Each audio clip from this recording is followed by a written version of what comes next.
Je suis nerveux quand je dis des choses et tu ne répètes pas ça. Grand homme, et tu connais cette promesse. Tu fais comme tu n'écoutes pas. Donc, un grand homme de Dieu mourra. S'il meurt, tenez-vous prêts à changer. Deuxième, la femme d'un grand pasteur mourra.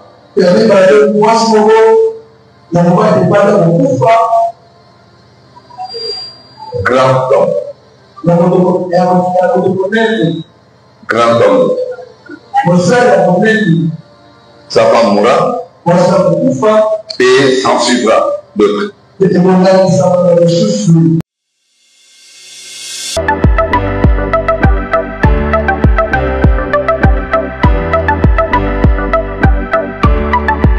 Salut le monde, bienvenue dans notre émission Analyse et Réflexion, Analref. Analref qui est une émission conçue dans l'optique de suggérer, de faire venir dans la pensée, inspirer à quelqu'un une opinion, une idée, un dessin, suggérer des solutions. Une émission conçue dans l'optique, évidemment, de nous plonger, n'est-ce pas, dans une analyse approfondie, dans une réflexion très approfondie. Parce que nous avons constaté qu'il y a tellement de banalités, il y a tellement de choses, n'est-ce pas, qui se disent à gauche et à droite, et il y a certaines opinions qui risquent, n'est-ce pas, d'assujettir les esprits, de prendre en otage plusieurs personnes. Alors nous, on est là justement pour venir éclairer l'opinion, éclairer à travers l'analyse et la réflexion que nous faisons. Et nous disons que notre analyse, nos réflexions ne sont pas des paroles d'évangile, ne sont pas les oui et les amen. C'est justement nous donnons nos points de vue. Je donne ma réflexion, je donne mon analyse. Mais c'est pour vous pousser vous aussi, n'est-ce pas, à aller creuser encore. Parce que nous devons vraiment rester du bon côté, nous devons être du bon côté. Vous voyez? Donc voilà, c'est vraiment l'objet, n'est-ce pas, de cette émission. Alors, aujourd'hui, on va parler d'un sujet qui essaie un peu, n'est-ce pas, de prendre aussi en otage les réseaux sociaux et l'opinion publique. C'est quoi le sujet, comme vous avez vu? Donc, Denis Lessi est-il le vrai prophète de Dieu? Denis Lessi garde-t-il toujours son aura? Est-ce qu'il est toujours considéré comme prophète de Dieu? Donc, nous allons essayer de donner quelques réponses à toutes ces questions. Évidemment, vous vous posez aussi certaines questions comme moi, mais n'hésitez pas de laisser en commentaire vos suggestions, vos idées, vos pensées. Surtout, abonnez-vous dans cette chaîne. Restez connectés parce que ici, se passe tellement de choses. Mais des choses réfléchies, des choses, des personnes réfléchies aussi. Ouais. Alors, je vous laisse d'abord suivre cet élément et nous allons revenir après. Je suis nerveux quand je dis des choses et tu ne répètes pas ça. Grand homme, et tu connais cette promesse. Tu fais comme tu n'écoutes pas. Donc, un grand homme de Dieu mourra.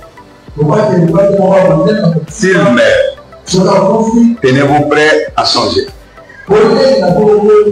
Deuxième, la femme d'un grand pasteur mourra.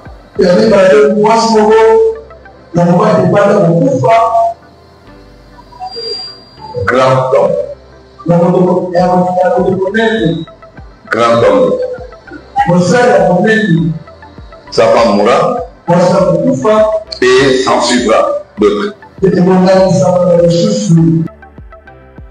Voilà, vous venez de suivre cette image.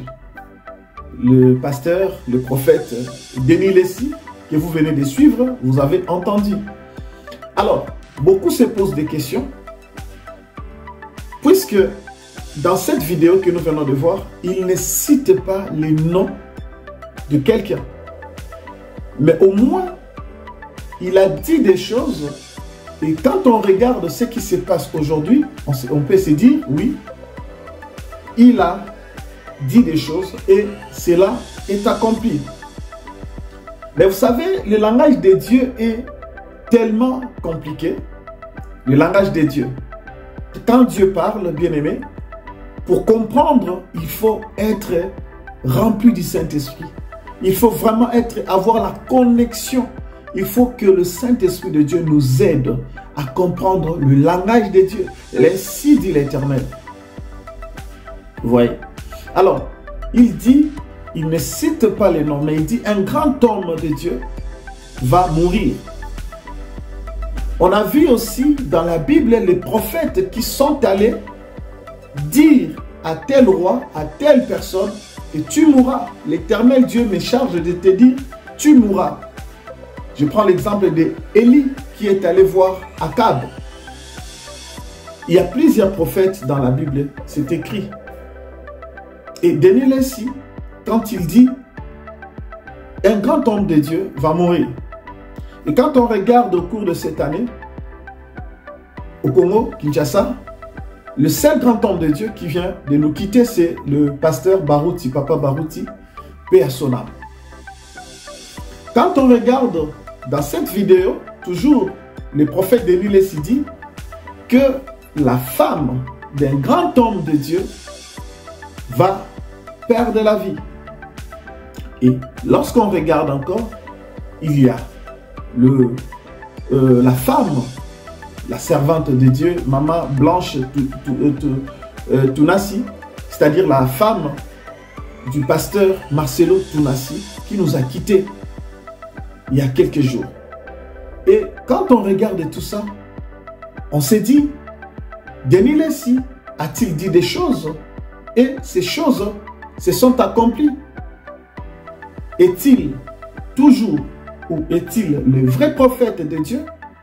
Ou bien, il a quoi en lui qui lui pousse à dire certaines choses, et ces choses, nous le voyons.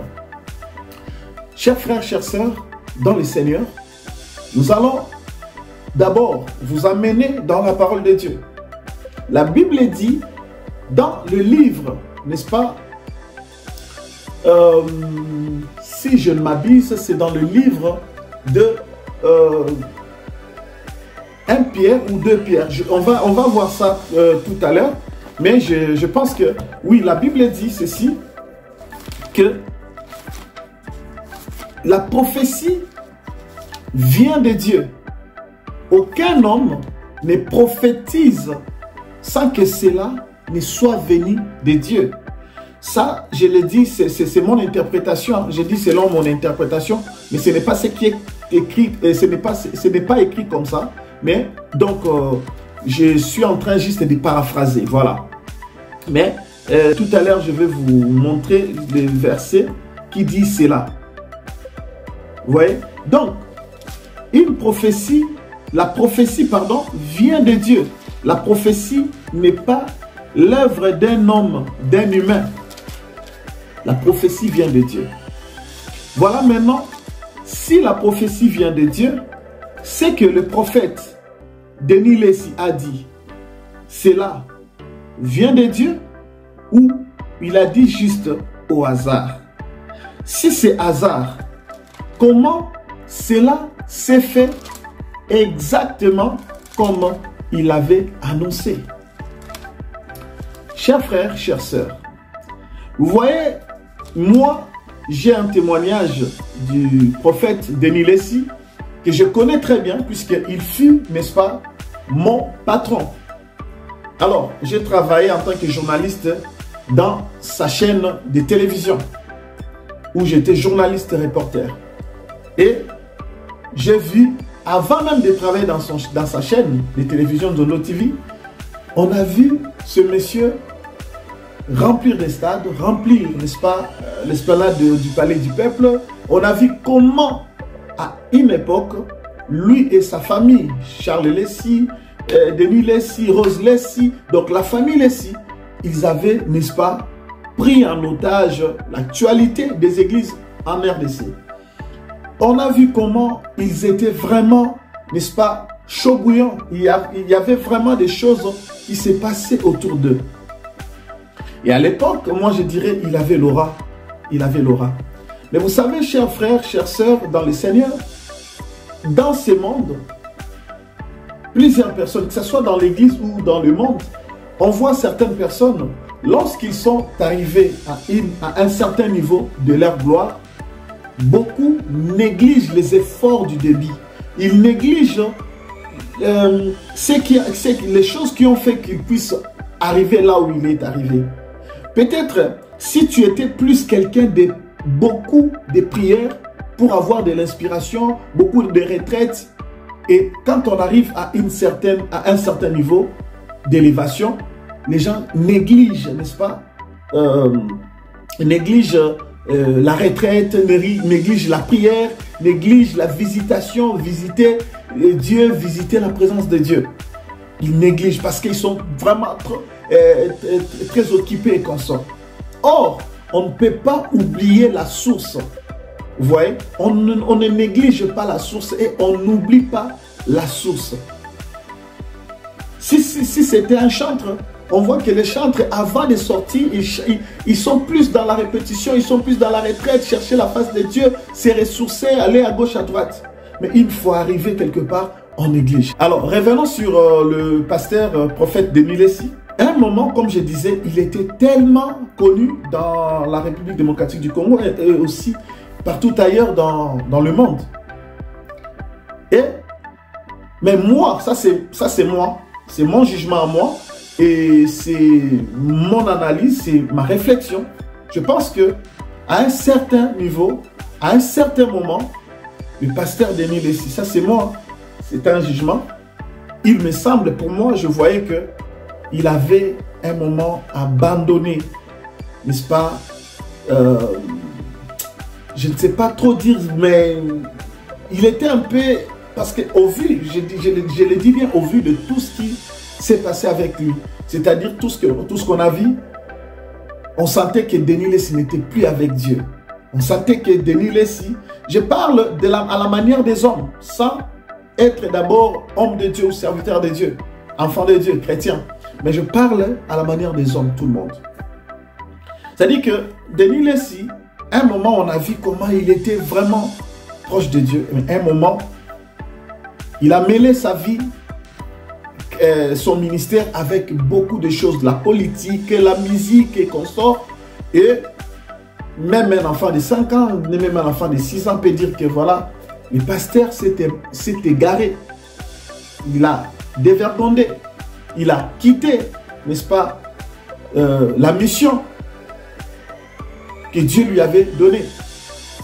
Puisque quand on est chrétien, je ne dis pas que le pasteur ne devait pas parler de la politique. Il ne devait pas parler de certaines choses, commenter, analyser et consorts. Mais on le connaissait plus, n'est-ce pas, dans cette étiquette de chrétien, de pasteur, de prophète. Et si beaucoup de gens aujourd'hui ont laissé certaines choses, ils sont venus à Christ, c'est à cause, n'est-ce pas, de ses prédications, de ce qu'il faisait à l'époque. Vous ne me direz pas que aucune personne dans ce monde n'a laissé les choses qu'il faisait avant pour venir servir Dieu. Les Denis Lessi sont aussi des modèles, sont des personnes, n'est-ce pas, qui ont servi, des ponts qui ont servi à certaines personnes pour venir en Christ. Mais aussi, je dirais que ce sont aussi les mêmes personnes qui ont induit beaucoup de gens en erreur. Alors, garde-t-il encore son aura? Là, je me dirais que, vous voyez, nous, on peut avoir notre jugement en tant qu'humain, en tant qu'homme. Mais seul Dieu connaît le cœur de tout un chacun. Moi, je m'incline, n'est-ce pas, sur ce qu'a dit le prophète Denis Lessi. Ce qu'il a dit, et on a vu accomplir. Vous savez, Dieu peut utiliser même un fou. Dieu peut parler même dans la bouche d'un fou. Une personne que vous. Voilà pourquoi il faut faire très attention aussi avec notre jugement en tant qu'humain. Nous jugeons, mais nous ne savons pas l'alliance établie entre l'homme et son Dieu. nous négligeons, nous oublions, nous sommes ignorants parfois par rapport à certaines choses. Nous regardons en tant qu'humains, nous jugeons l'apparence, mais nous ne savons pas. Je vais vous dire quelque chose. Vous savez, quelqu'un peut insulter, quelqu'un peut voler, quelqu'un peut commettre un péché à 10 heures. Vous, en tant qu'humain, vous avez capté. Vous avez ça dans votre tête. Ah, il a volé. Et vous commencez à publier. Et surtout qu'aujourd'hui, avec les réseaux sociaux, ça va tellement vite. On publie la personne, on parle à gauche et à droite, on commente ceci, cela. Mais la personne qui a volé, qui a commis le péché à 10 heures, à 11 heures, cette personne s'est repentie. Cette personne est allée voir son Dieu. Cette personne a demandé à son Dieu pardon. Peut-être que la personne est allée encore loin pour demander même à la personne qui l'avait fait mal pardon. Mais le monde garde toujours, n'est-ce pas, l'action qui s'est produite à 10 heures. C'est-à-dire la personne avait volé. Or, à 11 heures, la personne a déjà changé sa vie. La personne a pris la décision de ne plus voler. La personne a demandé pardon à Dieu, a arrangé avec la personne à qui il avait fait mal. Arrivé à 17h, 18h, toi ou le monde juge toujours cette même personne. Vous voyez, je vous dis ça pour que nous puissions arriver un peu à un certain niveau de réflexion et d'analyse. C'est-à-dire que la personne avait péché à 10 heures, la personne s'est repentie vite à 11 heures. Mais nous, les humains, nous gardons toujours son mauvais côté là, ce qu'il avait fait là. Et nous oublions que la personne a déjà arrangé avec son Dieu. Pour Denis Lacy, on ne sait pas. Parce que personne dans ce monde ne l'a établi prophète ni pasteur. C'est Dieu lui-même qui fait son choix. C'est Dieu lui-même qui prend du néant pour placer à une place importante. Vous voyez? Ici, je ne suis pas venu laver Denis Lacy parce que moi, perso, j'ai des reproches à lui faire. Vous voyez? Que ça soit sur le plan spirituel, que ça soit sur le plan physique. Bon, vous allez... C'est un grand frère. C'est un papa, c'est un modèle pour moi. Mais il ne me dira pas que non, tu es qui pour me corriger ou bien me donner des conseils. Non.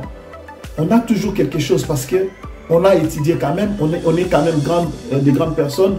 Donc voilà, j'ai quand même un petit mot. Peut-être sur le plan physique. Ouais. Et sur le plan chrétien aussi. Parce que c'est lui qui, même moi, j'ai besoin qu'on me reproche.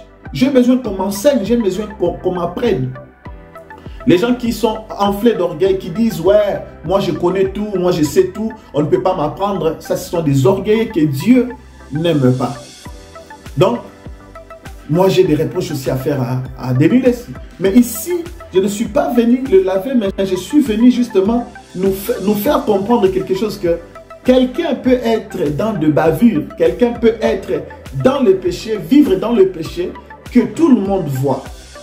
Mais Dieu, s'il a un plan dans cette personne, Dieu finira par prendre cette personne et l'utiliser. Parce que Dieu prend du néant les choses viles, des choses sans valeur, pour en faire des choses utiles et des choses de valeur. Vous voyez? Donc, il y a dans la bouche des enfants des choses que Dieu sort. Il y a dans la bouche des fous, les choses sérieuses sortent de leur bouche. Dieu peut utiliser n'importe qui. Denis Lacy, que vous avez vu dans le passé faire beaucoup de choses, et un moment, Denis Lacy qui a disparu, Denis Lacy qui est plus dans les pétages, dans les choses à gauche, à droite, Denis Lacy qui dit des choses qui se mélangent dans des boîtes de nuit, qui est vraiment, on a vu sa vie et on s'est dit, mais un serviteur de Dieu ne peut pas se comporter de la sorte, un serviteur de Dieu. Et ça, c'est notre jugement. Oui, un serviteur de Dieu doit être modèle. Un serviteur de Dieu doit être exemplaire. Parce que tu ne peux pas me prêcher d'arrêter l'impudicité pendant que toi-même, Tu vis dans l'impudicité. Et d'ailleurs, dans le livre de Romains, la Bible nous dit, Romains chapitre 2, toi qui enseignes les autres de ne pas commettre le meurtre, toi-même tu commets le meurtre.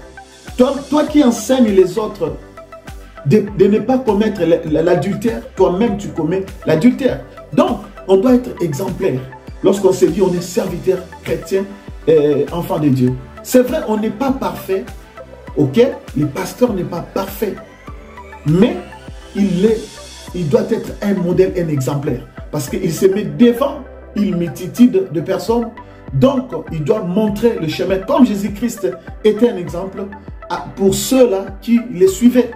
Parce que si Jésus était tantôt plus tôt, peut-être il n'y aurait pas beaucoup de gens qui allaient les suivre. Donc, les gens qui suivaient Jésus, parce qu'ils voyaient en lui un modèle, un guide, un leader. Et c'est comme ça que ça doit se passer. Mais à un moment, on a vu Denis Leslie entrer en paix, n'est-ce pas, dans tout. Et il a ses raisons qui lui ont poussé. Et on a vu avec les problèmes avec les politiciens, on l'avait arrêté. Donc, des choses comme ça. Mais, est-ce que pour cela, Dieu l'avait rejeté? Est-ce que pour cela, Dieu l'avait abandonné? On ne sait pas. On n'est pas à la place de Dieu pour dire que oui, Dieu l'avait totalement abandonné. Mais une chose est vraie, est que Dieu, lorsqu'il a un projet dans la vie de quelqu'un, Dieu finit par l'accomplir. Dieu finit par l'accomplir. Je vous laisse encore suivre cet extrait et nous allons encore revenir. Je suis énervé quand je dis des choses et tu ne répètes pas ça. Grand homme, et tu connais cette promesse. Tu fais comme tu n'écoutes pas. Donc, un grand homme de Dieu mourra. S'il meurt, tenez-vous prêts à changer. Deuxième, la femme d'un grand pasteur mourra.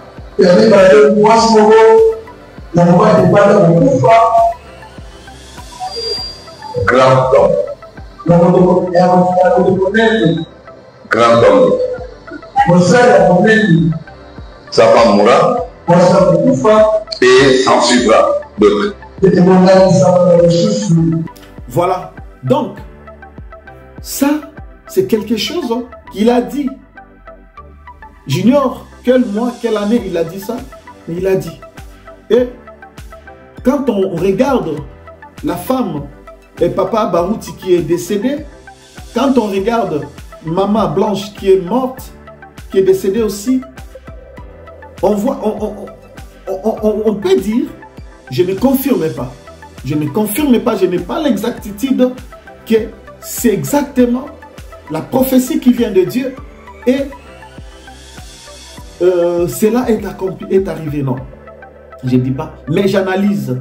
Quand on regarde ce que Denis Leslie a dit et ce qui est arrivé, c'est exactement la même chose. Et par moment, nous devons réfléchir. Et quand on dit que Dieu peut utiliser n'importe qui, même un fou, Dieu peut l'utiliser. Ok? Dieu prend toujours du néant, des choses vides, des choses sans valeur, pour en faire des choses utiles et des choses de valeur. Seul Dieu sait. Nous allons trop dans le jugement. Nous allons trop dans le jugement. Mais j'aimerais dire encore quelque chose. Nous, chrétiens, nous, enfants de Dieu, toi qui me regardes, mon frère, toi qui me regardes, ma soeur, est-ce que tu prends le temps de prier pour ton pasteur, pour les serviteurs de Dieu qui sont dans ton église, là où tu pries? Parce que ce sont les hommes, ce sont les humains. En tout cas, j'en ai l'expérience, chers frères, chères sœurs, j'en ai l'expérience de la tentation. La tentation est tellement forte. Je vous dis, surtout les gens qui se mettent devant les gens, les pasteurs, les chantres, il y a beaucoup de tentations. Je peux prier moi, oui, pour que Dieu me garde. Je ne dis pas que ma prière n'est pas suffisante, mais si je bénéficie, n'est-ce pas, du soutien en prière des autres bien-aimés, ça va renforcer encore ma foi. Quand on regarde l'apôtre Paul, quand il commence, même à la fin, il dit priez pour nous. Vous voyez, l'apôtre Paul dit priez pour nous. C'est-à-dire, pourquoi il demande de prier pour eux? Parce que l'union fait la force. Je prie, oui, mais tu pries aussi pour moi. Tu me soutiens en prière. Dieu va... Peut-être si Dieu n'a pas exaucé ma prière, Dieu peut exaucer la tienne. Et ça peut soutenir aussi ma vie chrétienne. Denis Lessi, on a vu tout ce qu'il a fait. Il y a des choses qu'on a condamnées, il y a des choses qu'on condamne jusqu'à aujourd'hui. Il y a des choses qu'on reproche à Denis Lessi. Parce qu'en tant que serviteur de Dieu, en tant que leader, en tant qu'un prophète, tu dois te comporter comme ça, tu dois être un exemple, tu dois être un modèle. Et par toi, Denis Lessi, beaucoup viendront en Christ. Mais par toi aussi, Denis Lessi, si tu gardes toujours ton comportement, beaucoup vont abandonner la vie chrétienne. Et tu vas porter les chapeaux, tu vas porter les prix. Mais est-ce que nous prenons le temps de prier pour Denis Lessi?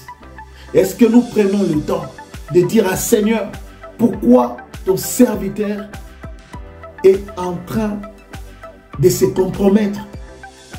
Il est entré dans la compromission. Mon Dieu, est-ce que tu peux lui faire grâce? Est-ce que tu peux le ramener dans ton champ? Est-ce que tu peux le ramener? Je ne dis pas seulement pour Denis Lessi, il y a beaucoup de pasteurs, n'est-ce pas, qui sont aujourd'hui dans n'importe quoi. Parce que je ne peux pas vous cacher que, bien aimé, vous savez, il y a beaucoup d'âmes qui ont besoin de la bonne nourriture, de la bonne parole. Mais beaucoup de gens qui veulent vraiment tout abandonner, venir en Christ, parce qu'ils ont déjà entendu parler de Christ. Ils ont déjà entendu parler de Dieu. Mais comment ils auront la force de venir pendant qu'ils voient que là où je vais aller, mais regarde ce qui se passe. Il y a trop de bavures, il y a trop de choses, il y a trop de choses. On voit, alors ça peut refroidir la personne. Ça peut refroidir la personne. Et donc, les serviteurs de Dieu doivent être plutôt des modèles. Est-ce que nous prenons le temps de prier pour eux? Est-ce que nous demandons? Bien aimé, vous savez, ça ne nous coûte rien de prier pour quelqu'un. Ça ne te coûtera rien, chers frères, chères sœurs. Ça ne te coûte rien de prier juste pour quelqu'un. Tu n'as pas besoin, plutôt, il n'a pas besoin de te connaître. Toi, tu le connais, tu le vois. Même si tu ne pries pas dans cette église-là, dans son église, mais bien aimé de Dieu, priez pour quelqu'un, priez pour un serviteur. J'ai dit bien, je connais les secrets. Priez pour un serviteur de Dieu. Un instrument que Dieu a choisi. C'est quelque chose, bien aimé. Il faut savoir aussi prier pour les pasteurs qui nous encadrent. Il faut, parce qu'ils payent le prix. Ok? Il y a des sacrifices, il y a des retraites, il y a des prières, il y a des contacts, il y a des humiliations, il y a des insultes. Tout ce qui va avec. C'est ça le prix. Ouais. Donc, s'il faut revenir, n'est-ce pas, dans ces sujets, je transmets toute ma compassion à la famille biologique du pasteur Marcelo, personnellement au pasteur Marcelo. Vraiment, ce n'est pas facile, n'est-ce pas, ce n'est pas facile de perdre sa femme. Vous voyez, la personne avec qui vous partagez la vie, vous dormez ensemble, mangez ensemble, voyagez ensemble, faisiez des choses ensemble, vous avez eu même des enfants, c'est pas facile. Mais il y a une chose qui se passe aussi, je vis sur le réseau, beaucoup de gens s'inquiètent. Pourquoi le pasteur a aussitôt annoncé la mort, aussitôt ramené le corps au pays? Parce que si elle est morte le mercredi 12 juin, donc à la noce, on devait attendre, n'est-ce pas, le temps qu'on puisse... bon, ça, on dit par rapport à ce que nous savons que ça se passe toujours comme ça. Mais est-ce que les choses doivent se faire toujours de la même manière? Tout le monde doit faire les choses de la même manière. Je sais que normalement, généralement, nous savons que ça se passe comme ça. On annonce la mort aussitôt que la personne vient de nous quitter, on annonce la mort, le temps de mettre les corps dans la morgue, le temps d'organiser les choses et de ramener, parce qu'elle elle est morte en Turquie. Vous voyez, le temps de faire toutes ces démarches-là et la ramener à Kinshasa, ça devait prendre du temps. Mais à l'annonce, directement, on a vu. Et là même, il y a un programme, n'est-ce pas, de funérailles que vous voyez là. Donc, et ces programmes, on a vu que beaucoup de gens aussi disent que c'est allé trop vite, mais même pas. Bon, c'est le pasteur Marcelo, c'est sa femme, et il veut faire selon lui. Bien aimé, n'allons pas toujours dans les critiques, ne cherchons pas la petite bête par-ci, par-là. Voyez, nous, Congolais, les choses qui sont sérieuses, les choses qui sont importantes, peut-être pour notre propre vie, on n'est pas dedans. Mais on aime toujours suivre les petites choses. Je vois même beaucoup de femmes sur les réseaux TikTok et consorts faire des trucs. Vous voyez, bien aimé, quand ce n'est pas encore arrivé chez vous, vous n'allez pas sentir, vous ne pouvez pas peut-être sentir la douleur. Peut-être que vous avez déjà à perdre un être cher, oui, on n'en disconvient pas. Mais chacun a sa façon de faire les choses, chacun a sa façon de gérer les choses, de gérer les émotions, les chocs et consorts. Laissons le pasteur Marcelo enterrer sa femme en toute douceur, dans la tranquillité, dans le calme. N'entrons pas dans le jugement, ne cherchons pas. Elle est morte, elle est partie en Turquie, elle était allée peut-être faire modifier son corps et consort. Et elle était allée en Turquie, parce qu'avant d'aller, j'ai vu même une image où elle était vraiment à la veille de son voyage, elle était forte, elle n'avait pas vraiment l'air de quelqu'un qui était malade ou quoi, souffrante, non. Alors, cherchez, la personne est déjà partie. Même si vous savez la maladie ou qu'est-ce qu'il a fait perdre la vie, la personne est déjà partie. Concentrons-nous sur notre propre vie, concentrons-nous sur l'avenir. Ce sera la meilleure des choses à faire. Prions pour la famille éprouvée, prions pour le pasteur pour qu'il continue, n'est-ce pas, sa mission, son travail. Aujourd'hui, nous aimons trop critiquer, nous aimons trop entrer, n'est-ce pas, dans les conflits inutiles. Et ce n'est pas parce que, c'est parce que plutôt, ce n'est pas encore arrivé chez nous. Laissons le pasteur Marcelo enterrer sa femme. Encourageons-les, apportons-lui le soutien et surtout les enfants. Vous voyez, ces pasteurs, moi je ne les connaissais pas, je les connais seulement ici en France. Avant, quand j'étais au Congo, peut-être il avait commencé, mais peut-être, voilà. Mais moi, je l'ai connu vraiment ici. Et voilà. Il était venu même à une église où j'ai prié vers Vite Juif. Mais je n'étais pas là aussi le jour parce que j'étais venu en retard. Donc, chers frères, chères sœurs, je conseille à nous tous d'arrêter ces choses dans notre communauté. Alors, avant de finir, je vais revenir, n'est-ce pas, dans ce que je disais par rapport à la prophétie du pasteur Denis Lacy.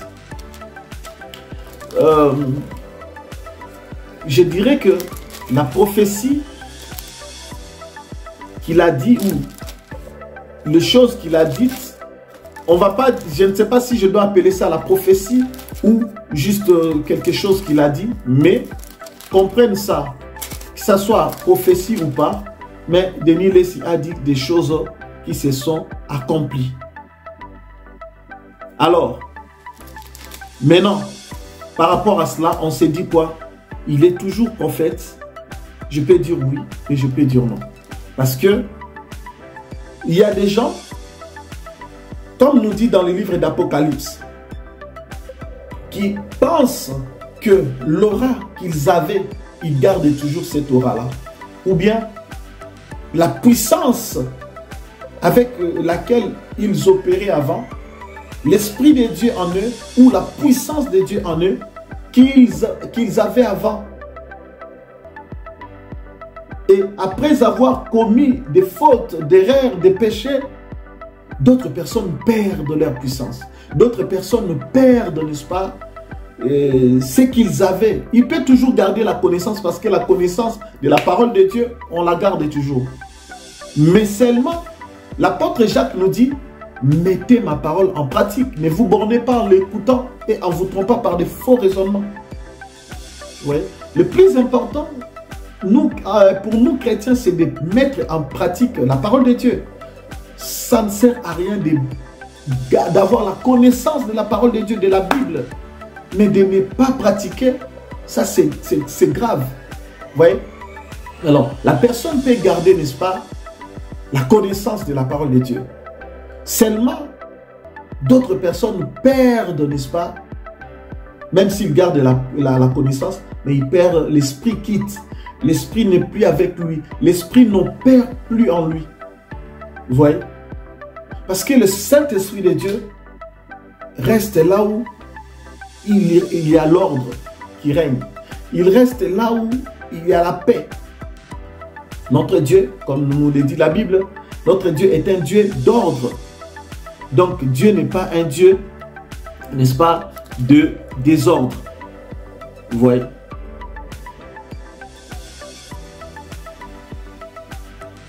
Alors, donc, certaines personnes, comme je disais, opèrent avec la puissance que Dieu leur a conférée. Mais après leur chute, il n'y a plus rien. Mais Dieu peut faire grâce dans cette personne. Si la personne revient, Dieu peut lui donner encore la puissance et il peut continuer. Parce que Dieu ne rejette personne. Même si tu étais pasteur, tu as laissé un temps, tu es allé, tu es devenu magicien, franc-maçon ou je ne sais pas quoi, même autant d'années. Mais si un jour tu décides de revenir, Dieu va te pardonner, Dieu va te récupérer. Oui. Et il est capable de t'utiliser encore puissamment. Oui. Dieu n'abandonne personne. C'est seulement le monde et ses lois qui dit que telle personne, il a fait ceci, il a fait cela. C'est fini. Il y a des règlements d'ordre intérieur, il y a des statuts par-ci, par-là, il y a des constitutions par-ci, par-là dans le monde. Là, on respecte. Mais Dieu est un Dieu miséricordieux. Dieu peut te pardonner, Dieu peut pardonner. Il peut faire grâce à qui il veut faire grâce.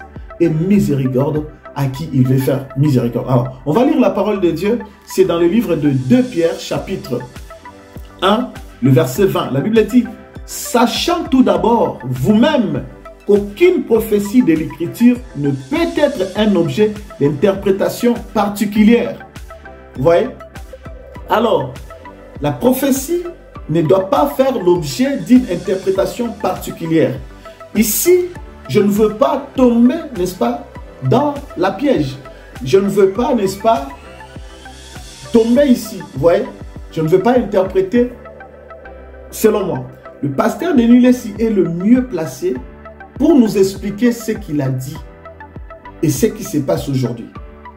Nous pouvons interpréter, je peux interpréter à ma manière, selon que je vois. J'analyse, je regarde le fait. Et j'ai dit encore que notre mission, c'est analyse et réflexion. Analref. Oui, vous voyez, donc habituez-vous déjà avec ça. Analref. Analyse et réflexion. Vous voyez. Donc, moi, j'analyse et j'entre dans la réflexion. Je réfléchis. Maintenant, vous aussi, vous pouvez voir. Mais ici, conformément maintenant, si nous devons rentrer dans la parole, la Bible nous dit, sachant tout d'abord, vous-même qu'aucune prophétie de l'Écriture ne peut être un objet d'interprétation particulière. Tu ne peux pas, voilà pourquoi même la parole de Dieu ne doit pas faire l'objet d'une interprétation individuelle ou particulière. Si moi je lis Matthieu 7, dit ceci, cela explique, de la même manière que je comprends, c'est de la même manière que toi tu dois comprendre. Ce n'est pas que nous dans notre église on comprend comme ça, vous dans votre église vous comprenez comme ça. Non, la parole de Dieu est une et unique. Il n'y a pas deux paroles, il n'y a qu'une seule parole. Et nous tous, nous devons comprendre de la même manière cette parole. Vous voyez? Car ce n'est pas par une volonté d'homme qu'une prophétie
aussi tel que... Ouais. Il y a des choses comme ça qui arrivent. Il y a des choses aussi qui viennent vraiment de Dieu. Comme nous lisons, car c'est poussé par l'Esprit, c'est poussé par le Saint-Esprit que les hommes ont parlé de la part de Dieu. Donc, allez-y comprendre. Dans les domaines de la prophétie, attention,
dans des bars, dans des boîtes de nuit, avec telle personne.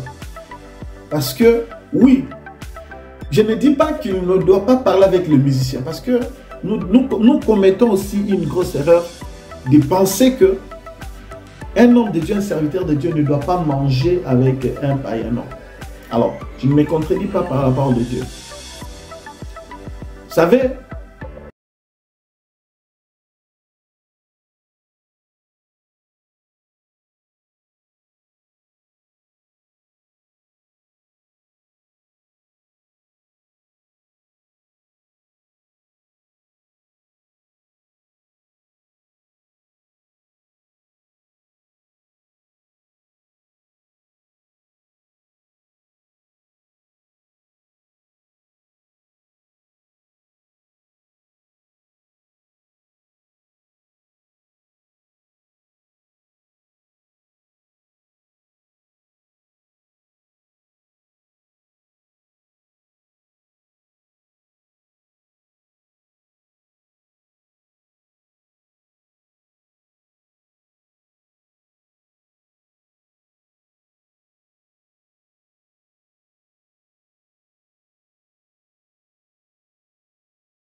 Ils ne savent plus où aller, qui croire.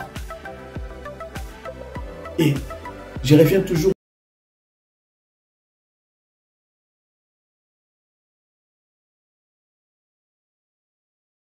Dieu dit, le pasteur ne devrait-il pas paître les troupeaux? Se pose des questions. Donc aujourd'hui, on a abandonné la mission initiale pour suivre, n'est-ce pas, des choses viles, des choses vaines. Or, notre mission, c'est d'aller partout dans le monde, ramener les âmes vers Christ. Notre mission, c'est d'aller enseigner, prêcher. Ouais. Quand on dit dans la Bible, aller jusqu'aux extrémités de la terre, il faut aller partout. Il y a beaucoup d'âmes. Voilà. Donc, chers frères, chères sœurs, avant de finir avec vous, je dis tout simplement, tout ce que je viens de dire, je ne dis pas que mon analyse et ma réflexion est un oui et amen. Il n'est pas une parole d'évangile. C'est juste ma réflexion, c'est juste mon analyse. J'ai dit que le pasteur de Nulesi, il a dit, et à voir ce que nous voyons aujourd'hui, ce qui se passe, la mort de Papa Barouti, la mort de Maman Blanche, on s'est dit que cette prophétie, ou le dire du pasteur de Nulesi, ça concorde. Ouais.